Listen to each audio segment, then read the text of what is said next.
The morning sun hits the glass railings of the balcony in the city below, moves with a mechanical precision that contrasts sharply with the absolute chaos unfolding across international borders. People often ask me why I remain so relaxed while the global infrastructure appears to be burning down piece by piece. But the truth is that complexity is just a status signal for people who want to feel smart but stay poor. If you look at the recent sequence of events with a clear mind, without the emotional baggage of state propaganda, you realize that everything happening right now is just a series of predictable reactions to terrible long-term planning. Take the recent reports from the industrial sectors where unmanned aerial platforms are systematically dismantling major processing facilities without facing any meaningful structural resistance. 2 nights ago, a major processing asset located southeast of the capital region was targeted and compromised, which immediately triggered a massive localized fire that could be seen from miles away by local residents who woke up to a landscape resembling a volcanic eruption. This particular facility happens to be one of the largest processing hubs in the region, and the physical destruction of its primary distillation columns means that production capacity has been effectively neutralized for the foreseeable future. When you destroy essential columns like the units known as 3, 4, and 6 alongside the specialized hydrotreatment infrastructure, you are not just causing a temporary delay, but you are imposing a massive financial and technical penalty on a system that is already struggling to maintain basic operations. It is fascinating to watch state authorities attempt to conceal these events when the physical reality is raining down on the surrounding residential areas in the form of dark residue that makes concealment completely impossible. The facility in question sits only 480 kilometers from hostile territory, and it has been targeted multiple times over the past several months, which suggests that it has now become a primary focus for systematic interdiction. At the same time, another chemical processing plant located in the Southern Territory reported major secondary explosions and fires, marking the 6th time that specific location has experienced a catastrophic failure. Local reports from other regions like the Northern Territories show massive columns of dark smoke rising into the sky, and while official channels claim these incidents are entirely unrelated to external interference, the frequency of things randomly catching fire across the country is becoming a statistical impossibility. Further south, near the coastal maritime routes, a major natural gas processing asset has completely suspended its operational output following an aerial strike, which leaves the entire regional distribution network compromised until an official technical assessment can be completed. While these industrial assets are burning out in the open, the frontline military infrastructure is experiencing an equally rapid rate of structural degradation that is costing hundreds of millions of dollars in advanced equipment every single week. A recent sequence of verified visual data shows the systematic elimination of multiple high-value air defense units, including an advanced surface-to-air platform and a specialized mobile interception system that were supposedly designed to protect these exact perimeters. In addition to these losses, a rare amphibious aircraft and a maritime utility helicopter were caught completely unprotected in an open maintenance yard and destroyed by low-cost assets before they could even be deployed. Satellite imagery confirmed the total destruction of the amphibious hull, while revealing that a nearby multi-role fighter jet was narrowly moved out of the area during the alert phase, which shows that local command is reacting in panic rather than following a coordinated defense doctrine. Even maritime cargo vessels docked in regional logistics hubs are being systematically targeted to prevent the unauthorized transport of heavy military hardware across the inland waterways, while training facilities in the eastern occupied zones are being repeatedly compromised. When you add up the market value of these individual assets from $60 million for a specialized aircraft to $25 million for an advanced air defense grid, the total capital loss exceeds $100 million on a regular basis. This relentless attrition is creating an operational vacuum where frontline personnel are being completely starved of material support because their supply lines and localized stockpiles are being uncovered inside drainage tunnels and eliminated before they can be distributed. To compensate for this terrifying rate of material and personnel degradation, the state apparatus is forced to rely on quiet, non-traditional mobilization methods that target average citizens who have no place in a modern tactical environment. You can see the desperation in the way local administrative offices are forcing well-dressed middle-class individuals to sign long-term military contracts under the false pretense that they will receive better treatment or higher financial compensation,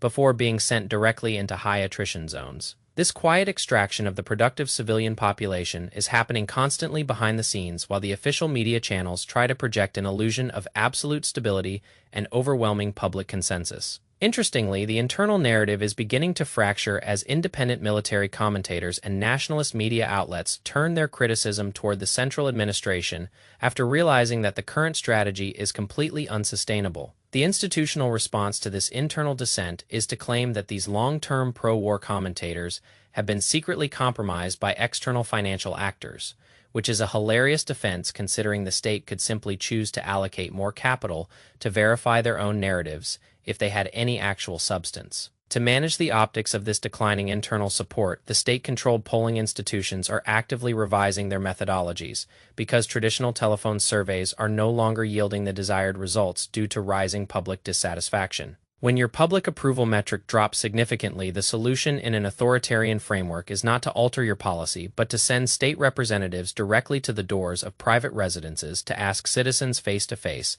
if they still support the current leadership. This transition from anonymous digital data collection to direct physical monitoring is the ultimate sign of structural insecurity, because it proves that the system can no longer maintain compliance without explicit intimidation. On the other side of the conflict, we see warnings about the potential development of domestic technological alternatives to global satellite communication networks within the next calendar year. While it is theoretically possible to replicate existing infrastructure, the real question is why a major global power allowed itself to become entirely dependent on foreign commercial technology for multiple years without investing in its own sovereign platforms. The answer is simple, because it is always easier to copy and steal existing models than it is to innovate, and the current initiative to build a massive automated drone force is entirely based on replicating the decentralized models developed by their adversaries. The future of global security is transitioning rapidly toward fully autonomous systems, where ground platforms, aerial units, and maritime assets replace traditional personnel structures. But this transition requires a level of technological agility that rigid bureaucratic systems simply do not possess. There is a very brief window of time where true innovation provides a decisive strategic advantage on the battlefield before the larger, slower-moving entities manage to coordinate their capital and copy the architecture. We see the consequences of this technological gap when state actors deploy tactical assets against non-military targets, including clearly marked international humanitarian convoys operating within the southern river valleys. The deliberate targeting of international vehicles followed by secondary strikes to ensure total destruction shows a complete disregard for international norms, and the subsequent refusal of global institutions to explicitly condemn the act proves how compromised these organizations have become. When international bodies are financially and politically dependent on the very actors violating their charters, they become completely ineffective and serve no real purpose other than maintaining a bureaucratic illusion that should have been dissolved decades ago. The desperation of the current administration is further highlighted by intelligence reports indicating advanced planning for direct strikes against foreign administrative offices and state residences in an attempt to eliminate the political leadership of the opposition. These historical tactics of state-sponsored elimination are being revived because the conventional military options have failed to deliver a definitive result.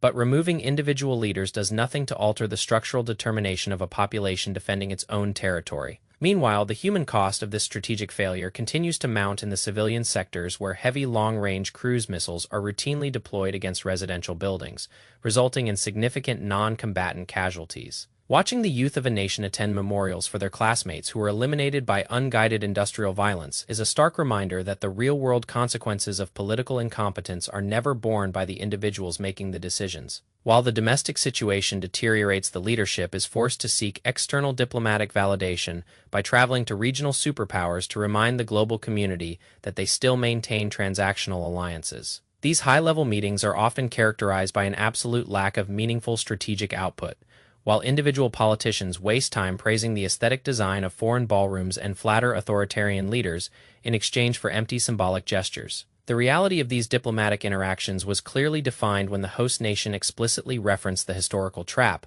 where a rising power naturally displaces a declining empire, thereby warning external actors that resistance to their regional expansion will result in total economic and military defeat. It is completely delusional for domestic political factions to suggest that their country should abandon traditional alliances in order to form a strategic partnership with a regional adversary to counterbalance a larger threat, because those adversaries have no interest in equal partnerships. The transactional nature of modern populism means that leaders are entirely willing to abandon long-term strategic allies in exchange for immediate financial benefits or localized political leverage,